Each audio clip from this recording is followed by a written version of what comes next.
বাড়িতে জলের কল রয়েছে, তবে কল বসানোর পর সেই কল থেকে এক ফোঁটাও জল বেরোয়নি বলে অভিযোগ পূর্ব বর্ধমানের পূর্বস্থলীর তামাঘাটার বাসিন্দাদের। কেনা জল পান করে এবং গঙ্গার জলে রান্না করে দিন কাটাচ্ছেন তারা। স্থানীয় সূত্রের খবর, মাসখানেক আগে তামাঘাটার জলের পাইপ ফেটে গিয়েছিল, তারপর থেকেই জলের সমস্যা। আবার কারো কারো মতে টাইম কল বসানোর পরও কোনো দিনই জল পান না তারা। সকাল হতেই রীতিমতো গাড়িতে জলের ট্যাঙ্ক বসিয়ে তামাঘাটায় জল বিক্রি করতে যান ব্যবসায়ীরা। 10 বা 15 টাকার বিনিময় মেলে 20 লিটার জল। জলের সমস্যায় স্থানীয় বিধায়ককে জানানো হলেও সদুত্তর মেলেনি তার কাছ থেকে। পূর্বস্থলীয়তে জল ও কষ্টতে ভুগছেন বাসিন্দারা।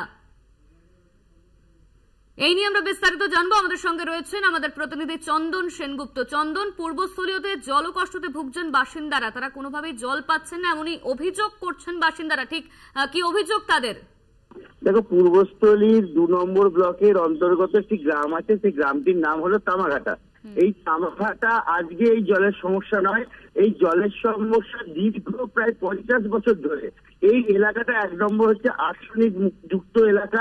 প্রত্যেকটি জলের থেকে পাওয়া যায় আর্সেনিক, এবং যার ফলে এখানে যে সমস্ত সরকারি দপ্তর থেকে কলগুলো বসানো হয়েছিল সেগুলো আর্সেনিক মুক্ত বসানো হলেও পরে সেগুলো বিকল হয়ে যায়। এরপর পিএইচির মাধ্যমে, ট্যাঙ্কের মাধ্যমে জলের লাইন সম্প্রসারণ করলেও সেগুলো সব বিকল অবস্থা থাকায় এই চরম গরমে কিন্তু মানুষদের জল কিনে খেতে হচ্ছে। কারণ এই এলাকা যদি কেউ বাড়িতে পাম্প বসায় বা কল বসায়, সেখানে কিন্তু জল যেটা বেরোবে সেটা আর্সেনিক যুক্ত জল। এই যে এই ভাগীরথী তীরবর্তী এলাকা গোটাটাই আর্সেনিক যুক্ত, যার ফলে এই এলাকার মানুষ কিন্তু আর্সেনিকে আক্রান্ত। 100-র মধ্যে প্রায় 20% মানুষ।